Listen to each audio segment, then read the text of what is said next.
Margaret called at 6:52 in the evening on the day we buried my brother, which was also, as it happened, the day I found out our father's trust had been rewritten 4 days before he passed, and my brother's children had been removed from it entirely.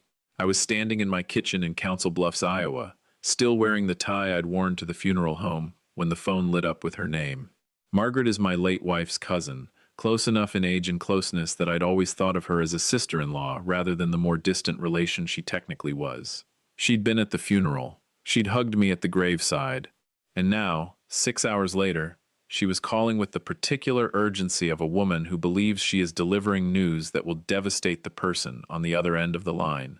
"Walter," she said, "I need you to sit down before I tell you this."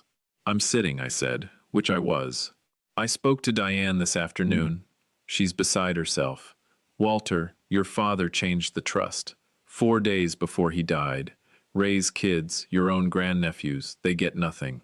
Diane says, it's all going to you and to Carol's side, and I just want you to know, whatever happened, whatever your father was thinking near the end, there are ways to challenge this if—" "Margaret," she stopped. "I already know," I said. The silence that followed was long enough that I could hear, faintly, a television in the background of wherever she was standing. When she spoke again, her voice had changed entirely, the way a voice does when a person realizes the ground they were standing on wasn't where they thought it was. "You knew?" "I knew. How could you possibly? Because I was the one who asked him to do it. I want to tell you, before I go further, that this was not a decision I arrived at in a moment of anger, and it was not a decision my father made carelessly in the fog of his final days. It was the end of 11 months of watching something happen in my brother's house that I documented with the same care I had spent 31 years applying to something else entirely, which is to say, exactly, and without guessing. My name is Walter Kowalski. I am 67 years old. I spent 31 years as a structural engineer, the last 19 of them inspecting bridges and overpasses for the state of Iowa, which means I spent 3 decades of my professional life looking for the hairline crack that predicts the collapse. You learn, in that work, that catastrophic failures are almost never sudden. They are the result of small, tolerable stresses that accumulate in a place nobody is watching until the day the load finally exceeds what the structure can bear. My whole career was built on catching the stress before it became the failure. I want to be clear about something before I tell you what my brother's son did, and it's this. I loved my brother. Ray was 70 years old when he died of a heart attack in March, 6 weeks after our father's funeral, which is its own kind of story I'll get to. Ray was a good brother to me for 60-some years. What happened in this story is not about Ray. It's about Ray's son, and it's about our father, and it's about 11 months. I spent writing things down in a notebook I kept in the drawer of my workbench in the garage, next to my drafting tools, because that's where a man like me keeps the things he's not ready to say out loud yet. Welcome back to the channel. If you're new here, drop the town you're listening from in the comments. I read every one of them, and if you've been with me a while, you know by now that these stories are true, and this one is no exception. Our father was Edmund Kowalski, born in 1936 in a house 2 blocks from the stockyards in Sioux City, the son of Polish immigrants who worked the packing plants for 30 years apiece. He put himself through a 2-year trade program after the Army, and he spent 42 years as a machinist and eventually a shop foreman at a manufacturing plant that made agricultural equipment, and he raised 2 sons and buried a wife, our mother, Irene, who passed in 2009, and he never once in 89 years of life gave anyone in this family reason to doubt that he meant exactly what he said. He was not a warm man in the way some fathers are warm. He didn't hug easily. He showed love the way men of his generation from that part of the country showed it, which was by fixing what was broken before you knew it was broken, by showing up at 4 in the morning with a truck when you were moving, by never once, in 50 years, missing a payment on anything he'd promised to help pay for. Ray used to say Dad loved you in the mail, meaning you'd find out how much he cared when the bill you were dreading turned out to already be paid. Dad had a stroke in January, 2 years back, that left him with limited mobility on his left side and a mind that was, for the most part, entirely intact, though he tired more easily and needed help with things he'd once done without thinking. He moved into an assisted living facility on the edge of Council Bluffs called Missouri Valley Commons, close enough that I visited 3, sometimes 4 times a week. Ray visited less, because Ray lived in Omaha, 25 minutes across the river, and worked full-time. But Ray called every Sunday like clockwork, and when Ray did visit, he stayed the whole afternoon and did the crossword with Dad, and never once talked about anything except Dad. Ray's son, my nephew, is named Bradley. He was 38 years old at the time all this happened, and he lived in a suburb called Papillion, in a house he and his wife Stephanie had bought in 2018, and he worked as a regional sales manager for a company that distributed medical equipment to hospitals and clinics across 3 states. I want to tell you Bradley was a bad person, and I can't, because it wouldn't be true, and this story doesn't work if I lie to you about that. Bradley was, for most of his life, a perfectly ordinary nephew, showed up at Christmas, remembered birthdays reasonably often, had a good sense of humor, was kind to his own kids in the ordinary, unremarkable way that most people are kind to their kids. What happened over those 11 months was not a character I hadn't seen before. It was a character trait I had seen plenty, one that had simply never before had an occasion to organize itself around anything as consequential as an inheritance. And once it had that occasion, it did what water does when you give it a slope. It found the path down. The stroke changed Dad's mobility, but it also, in the way these things sometimes do, seemed to sharpen something in him about time. He started, in the months after, saying things he'd never said before, that he wanted to see the will updated, that he wanted things settled clean, that he didn't want anybody fighting over what little he had after he was gone. He said this to me. He said it to Ray. And apparently, though I didn't know this until much later, he said something like it to Bradley too, at some point in that spring. And Bradley took that comment and did something with it that none of the rest of us did. He started visiting more. I noticed it the way you notice a hairline crack, which is to say I noted it and did not yet draw a conclusion from it, because a single data point tells you nothing. That's not a failure of intuition. That's discipline. Bradley started coming to Missouri Valley Commons on Wednesday afternoons, which had not previously been part of any established pattern, bringing Dad the specific brand of butterscotch candy Dad liked, sitting with him for an hour, sometimes 2. Dad mentioned it to me on one of my visits, pleased in the quiet way he got pleased about things, saying Bradley had been coming around more, asking about how he was managing, whether the facility was treating him right. That would have been May. In June, Dad mentioned, almost as an aside while we were watching a ball game, that Bradley had asked him whether he'd ever gotten around to updating his will after Mom passed, whether everything was squared away, in Bradley's words. So there wasn't any confusion for anybody down the road. Dad said he told Bradley everything was handled, that he had an attorney, a man named Harold Voss who'd done Dad's estate work for 20 years, and that it was nobody's business to worry about. I went home that night, and I sat at my workbench and I wrote it down. Increased visits, no clear cause. Direct, question about the will, framed as concern. I wrote it the way I would have logged a stress reading on a bridge inspection, the fact, the date, no interpretation attached yet, because interpretation too early is how you talk yourself into seeing a pattern that isn't there, or worse, talk yourself out of seeing one that is. In July, Dad told me Bradley had asked him about the farmland.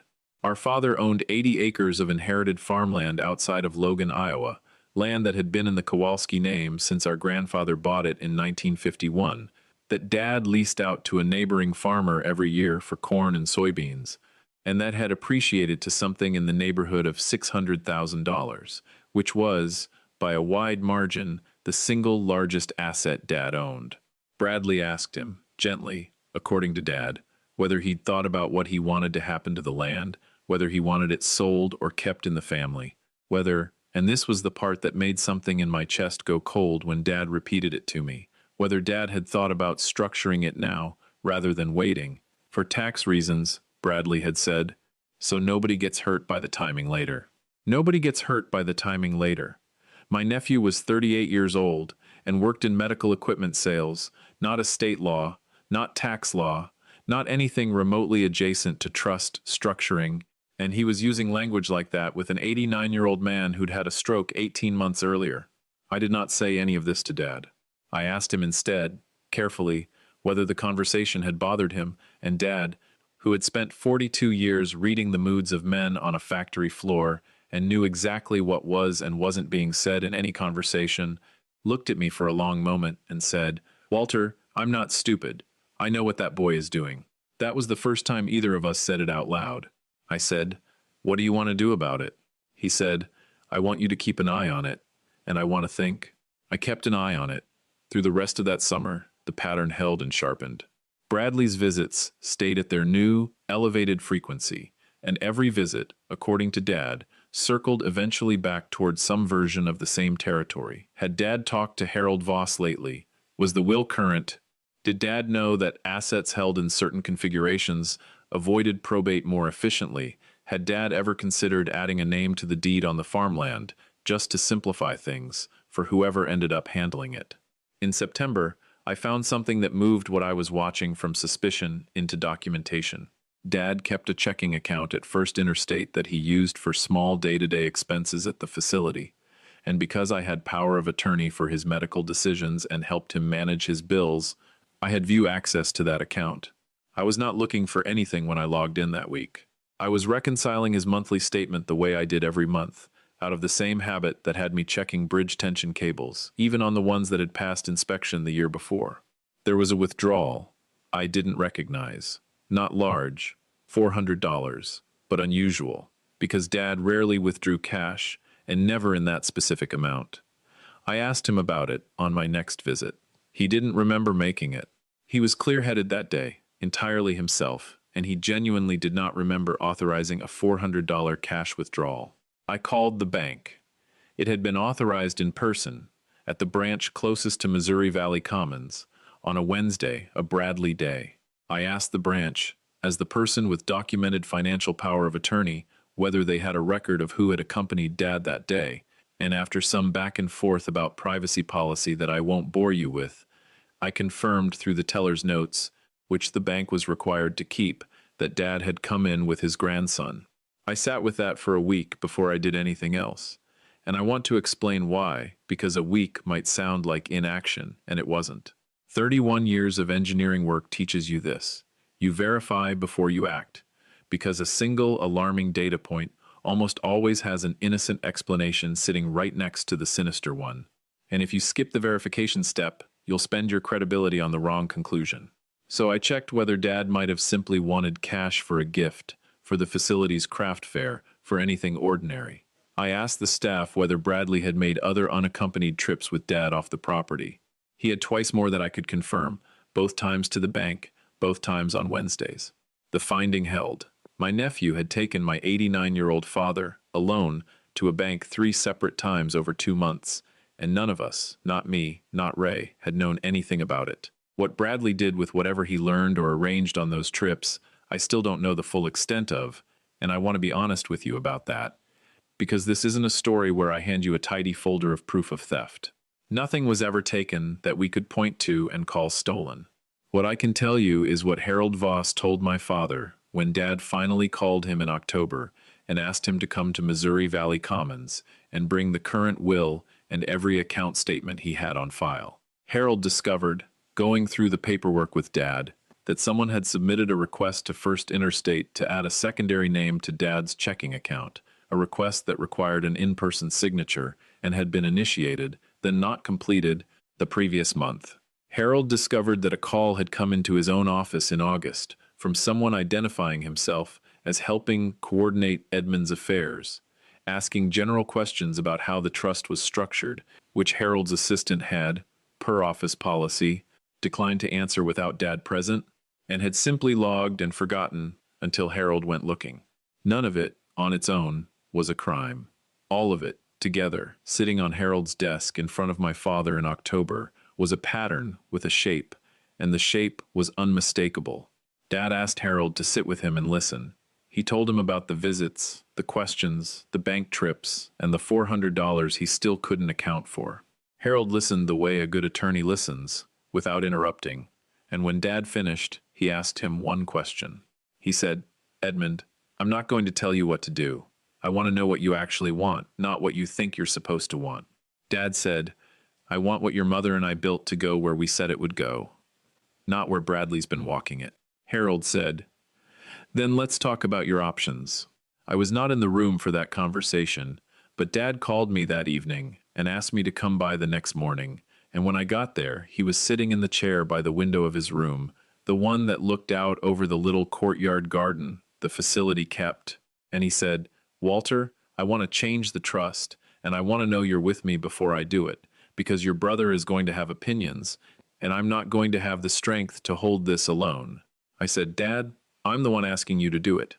He looked at me for a long moment, and something in his shoulders came down, the way tension comes down off a cable once the load's been redistributed properly. He said, "Then it's decided."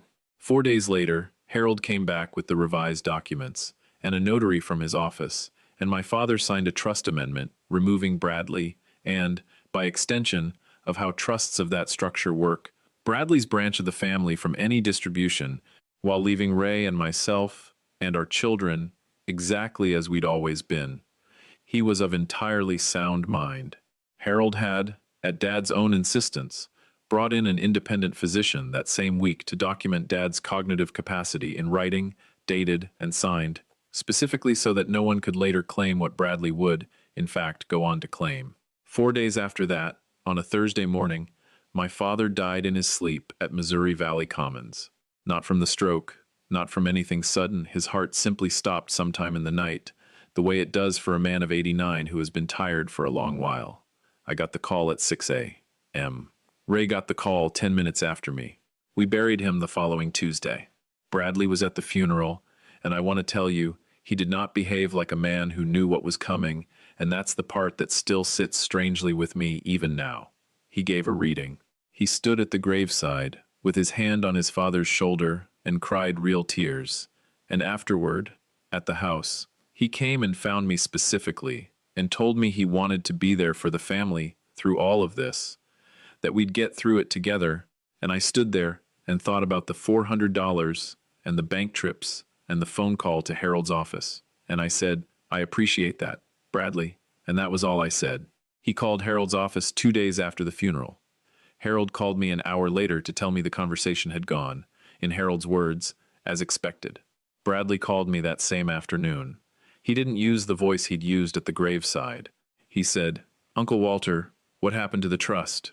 I said, "You'll need to talk to Harold about the specifics of the estate, Bradley." He said, "Harold told me I'm out of it. He told me Grandpa changed it 4 days before he died, and I'm not in it at all. Not my kids. Nothing." I said, "I know." He said, "How do you know?" I said, "Because I asked him to do it." The silence on that call was long. The specific silence Margaret's had been 6 hours before it, of somebody rebuilding a version of events in real time.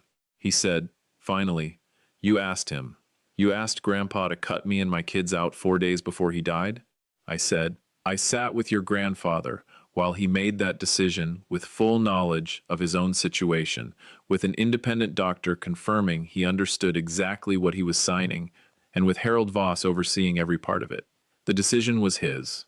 The asking was mine. Both of those things are true at the same time, Bradley." He said, "What do you think you know?" I said, "I know about the Wednesday visits that started the same month," he mentioned updating his will. "I know about the question about structuring the farmland for tax reasons. I know about the $400 you took him to withdraw at First Interstate, and the account change request that got started and then abandoned, and the call to Harold's office asking how the trust was set up. I've had it written down since May, Bradley, in a notebook in my garage, because I spent 31 years learning not to trust a single data point, and by September, I didn't need any more of them." The quality of the silence changed. Not the silence of a man recalculating a story he'd walked in with, the silence of a man who has just understood he was never as invisible as he thought he'd been. He said, "Did Grandpa know all of it?" I said, "He knew most of it before I ever told him the rest. Your grandfather ran a shop floor for 20 years, Bradley. He noticed things." He said, "I'm going to talk to a lawyer about contesting this." I said, "That's your right. Harold can tell you what that looks like." He didn't respond to that right away, and then he said, "Uncle Walter, do you understand what this does to the family?" I said, "Bradley, I've spent 11 months thinking about what your behavior did to this family. I thought about it very carefully, and I thought about what your grandfather would choose to do about it once he had the whole picture, and this is what he chose. The trust reflects his choice, not mine." He hung up. Bradley did not, in the end, contest it. Whatever attorney he consulted must have looked at the independent capacity evaluation, dated 4 days before signing, at an attorney of 20 years standing overseeing the whole process, and told him what the evidentiary landscape looked like, because 6 weeks came and went, and no filing ever appeared. Ray never fully knew any of this. I want to tell you that plainly, because it's the part of the story that still costs me something every time I think about it. My brother had a heart attack 6 weeks after our father's funeral, sudden, at his desk at work, and he was gone before the ambulance made it there. I never got to tell Ray what his son had done, and I've made a kind of peace, an uneasy one, with the fact that I never will, because Ray loved that boy without complication his whole life, and there was no version of that conversation that wouldn't have cost my brother something he didn't have much time left to spend. Bradley called me in December, near the holidays, not about the trust. He said he'd been sitting with things for a couple of months, and that he understood now what it had looked like from the outside, and that he wasn't calling to argue about any of it. He said he missed his grandfather, and that he was sorry about how the last year of Grandpa's life had gone, though he stopped short of the word sorry applying to anything specific he'd done. And I noticed that, and I let it go, because a man's first honest step rarely comes out shaped exactly right. I said, Bradley, your grandfather saw everything. He just decided when to act on what he saw. That was who he was, right to the end. He was quiet a while. Then he said, was he angry at me? I said, no. Angry wasn't in him about the people he loved. He was disappointed, and he was sad, and he made his decision clearly, and without any anger in it at all. That was the most Edmund Kowalski thing he ever did. Margaret came by 2 Saturdays later. The way I'd told her I would explain everything once I had the words for it. And I told her all of it, the notebook, the bank trips, the phone call to Harold's office, the chair by the window, where Dad decided. She listened without interrupting, the way she always has, and when I finished, she looked out toward my garage, where the notebook still sits in the workbench drawer, and she said, he would have told me eventually, your father. He had a way of getting to things in his own order. I said, he was working up to it. He just ran out of time before he got to you. She said, you asked him to do it. That's what I'm understanding now. I said, he'd already decided, Margaret. He needed to hear that I was standing with him on it before he could sign it. He didn't want to carry a decision like that by himself. That was Dad. He never wanted to carry the hard ones alone. The land outside Logan is still leased out every spring for corn and soybeans, the same as it's been since 1951. Harold has the file in his office, in the order these things are always kept. My children have copies of everything, the way Dad wanted, so there's never a question anybody has to ask twice. 31 years is long enough to learn how to find the crack before the structure gives. 67 years is long enough to learn that a father who doesn't say much can still be paying closer attention than anyone in the room realizes, right up until the day he isn't there to pay attention anymore. The asking wasn't the betrayal. The betrayal was 11 months of a young man doing math at an old man's bedside and calling it love. The trust was the correction, and my father signed it himself, with his own hand, knowing exactly what it said. And he died 4 days later with Harold's paperwork settled, and my hand on his shoulder and the morning light coming through that courtyard window the way it always did. That's the whole story. If any part of it landed for you, tell me in the comments which moment hit hardest, and hit that subscribe button if you haven't yet. I'll see you in the next one.